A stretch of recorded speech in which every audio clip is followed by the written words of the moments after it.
Hey guys, and welcome back to this channel. In this video I'll be showing you guys how you can fix mono audio on CapCut PC. Now I can't really show you because I don't have like an audio of a mono audio, but it does work. So scroll down under basic here in your audio, select channels, and there is fill right with left and fill left with right.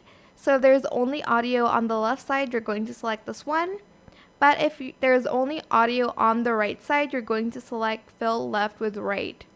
And now it's not going to be like a mono audio. There's going to be audio on both sides of your headphones. And that is it. That's the most simple fix, the simplest fix of mono audio in CapCut PC. You don't need any other fancy apps for it. You just need CapCut. I hope this tutorial was helpful for you guys. Don't forget to like, comment, share, and also subscribe to this channel if you haven't done that already.